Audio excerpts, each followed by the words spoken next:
for treatment of minor cuts and burns, fever, cough, rashes, eye, ear, and general infections, and much more, but you don't have an appointment?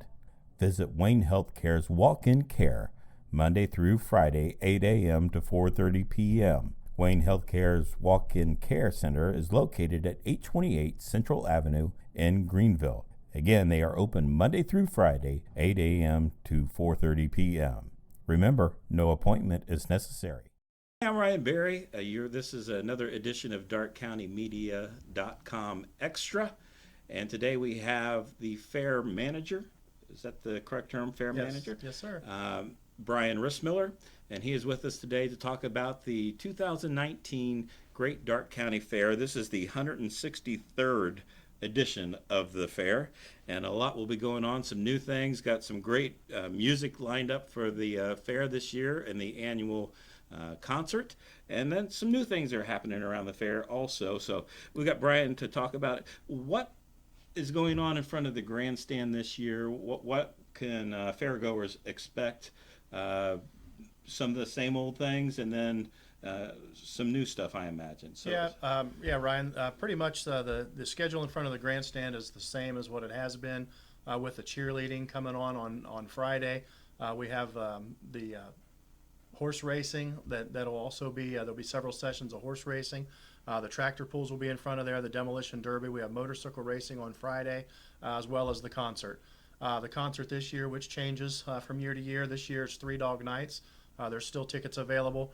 I did bring a poster with me. We got 3 dog nights with special guest Starship featuring Mickey Thomas, and those tickets are still available. Tickets are $40 a seat trackside and $37 a seat for the grandstand area. So really, this is a great opportunity. We don't have a lot of times we don't get the option to go see 3 dog night, but to have them come to the Darke County Fair is something special, as well as Starship. Starship's music I grew up with. 3 dog night, a little bit older than me, but I still love their music. Yeah, so. It seems like when we put a group like this together, there's as many fans for Starship as what there are 3 dog nights, from what we're hearing from the individuals buying tickets. So it's selling well. We've probably got about half of them sold at this time. We're hoping to get them sold, get people sitting in the seats, but not every year can we have country or something that some years people like country, some years they like the older rock, and this year we've got older rock. So it's good to mix it up. It's good to mix it up. Also in front of the fair, you've got of course the horse racing, but motorcycle racing. Is this the second year in a row for that? We've had flat track motorcycle racing before. This is the second year of bringing it back. It did well last year, and we feel like it's going to continue to gain momentum as the years go. So we think that might be something that we'll continue to do. It seems to be very popular. And the always popular, the final Saturday of the fair, which will be August 24th this year, is the Demo Derby. People love the Demolition Derby, yes. Yeah, always a great crowd in the grandstand and also on the track or the infield to watch it. Yep. So we get a lot of people in the infield. Of course, it fills the grandstand. It runs very late into the evening. They put a lot of classes together, and the Derby is just a great event. And tickets are available for all of these events now. They are. Yes, they are. Horse racing still free to get in? Yes, sir. Cheerleading is. Do you remember how much that is? It's not very much. Yeah. The band Spectacular, that's also minimal to get into as well. So I mean, it's only a few dollars, but well worth going to see the cheerleaders, and then also all of the bands from Darke County as well as outside of Darke County that come in for that. So that's a great lineup in front of the grandstand. And tickets are available. They can get tickets through DarkeCountyFair.com, correct? Yep, you can go to DarkeCountyFair.com, come out to see us at 800 Schweitzer Street, or a lot of the events are on etix.com, and they can just go get them on etix. And then they can use their cell phone, or they can print a ticket at home, and they can use their cell phone to be scanned at the event and get right in. We've tried to step it up a little bit. I was going to say, you guys are getting high tech now. We're doing a little more, yes. And for the person that still likes being there to just buy the ticket, they can come to the ticket office? Yep. Or can they still call? Yes, they can call. We can mail a ticket to them. And the phone number is 937, is this it? 548-5044. Yep, local number's 548-5044 and a 1-800-736-3671. And we'll have those numbers at the bottom of the screen, so you will have a chance to write those down. Some new things that are happening at the fair this year. I mean, last year was the first year for a new ride company. Kissel's had been around for many, many years, and then you moved on to a new ride company last year. Is that ride company returning again this year? Yep, we're in contract with that ride company again for this year. We've had good reviews from the individuals that attended the fair last year and that rode those rides, and we also felt like what we seen was very nice. So we went into a contract with them again. I think they had about 31 rides last year. They're going to bring 32 rides again this year. Something new, as you get a new ride company, there's things that we can do different. One of the things that we're going to do this year, it's in the works and the plans, is some of the kids, they go to some of those pinball arcade game areas, or if you're at one of those gaming areas, you get a card and you swipe it, and you get so many points on it, and then they can play so many games or do so many things with it. Their ride band this year will look like something similar to this. The child will put that on, and if they buy a 3-day or a 5-day ride band, as soon as that gets scanned at the first ride, then that'll automatically assume that's going to be a full day of riding. So they want to make sure that they're going to use it all day. But if they get a 3-day ride band, as soon as you use it once, that's going to be 1 day, and then you can use it as many times that day as you want to. And then if you don't want to use it the following day or 2 days and come back another day, then you would use it just like you would a 3-day ride band. What this is going to do, every ride will have one of these. So when it gets scanned, we will know how many times a person rides that particular ride. So if a ride is less popular, and the board will be able to see that, and we'll say, okay, nobody likes the merry-go-round. For some reason, we had not many people ride the merry-go-round. Right. So we're going to look at that, and we're going to say, oh, they all like this. Seems like the kids are riding this particular ride. Well, then we can go to the ride company, and we know, based off of data that we collect off of these wristbands and through our computer, that a certain individual or certain group of individuals rode certain rides more than another. So this is going to be helpful for us in the future to know what kind of rides to bring in and that people that want to see in there. And that's very forward thinking of not only the fair but also the ride company to kind of try to cater a better experience for the fair goers as they come in each year. So I think that is great, and I applaud you. Now, as far as tickets for the fair itself, you do the membership tickets, or the non-voting and the voting membership tickets, and also individual tickets.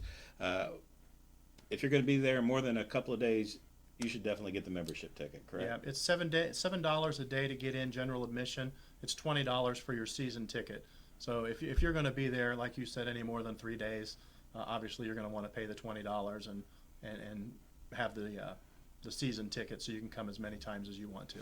And those are available at your box office underneath the grandstand, correct? Yes. Are some? Do you still have the organizations out selling some of those tickets? There are. There's about a dozen organizations that comes in and gets a book or two of passes, and then they do sell them. They're non-voting passes, the ones that they sell off-site, and then we do give them a little commission for selling those tickets. It's a little fundraiser for them. So there are some organizations, yes, that do sell them. Okay, we talked about the grandstand. Moving out into the midways, usually you have some special activities going on out there. What do you have this year that's coming to the Darke County Fair? Of course, the mime. If you're speaking of that, the mime's coming back. We'll have the clown. Trying to think what's going on. We had the circus last year. I think they're doing a high diving act. I don't know if that's been confirmed 100%, but I think it's a high jumping act or a high dive act. Chainsaw Carver's going to be back out there again.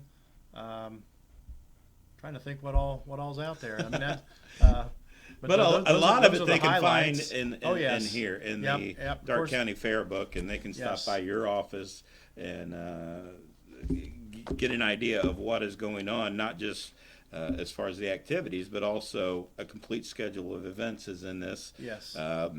And the Yeah, Advocate. well, I was gonna say there's the gazebo schedule. The gazebo That schedule. was one that you just Right. you just hit on there, and yeah, that's in the That's front always some good activity Yep. there. Is the gazebo, nice shaded area. Come sit down, enjoy your funnel cake, and or whatever other food that you're enjoying from the fair, and listen to some great music. Because Yes. really, just about every act that you guys put on the gazebo stage is quality entertainment. Yep. Yeah, the budget is pretty large for that. We do bring on some pretty nice acts and try to fill them, every day with some nice acts. Do you remember, and without even looking, about what time of the day that starts the entertainment and it They're- goes throughout the rest of the day? Yes, they're different. You're talking about for the gazebo. Gazebo, yes. I know Sunday was a different. There, you found it quick. Right, I did. Yeah, Sunday starts or Saturday starts at 11. Sunday starts at 10 a.m. Yeah, with the church service, and then usually about 1 o'clock during the rest of the week. Right. Yeah. Um, different times for different days, but yeah, 1 o'clock is your main start time. So, but really a lot of local talent. Yep. Even some regional talent in here, but always some good talent. Yep. They play on 2-hour intervals, so you can go there and spend a couple hours sitting and watching, and then go grab a bite to eat, and they'll be ready for your next one.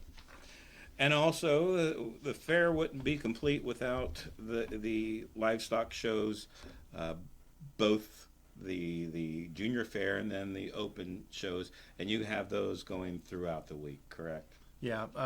Obviously, everybody knows that's going to be watching this. I'm sure that we did have a barn burned down. That was the swine barn. That barn is intended to be rebuilt before the fair, and we plan on having the swine in there.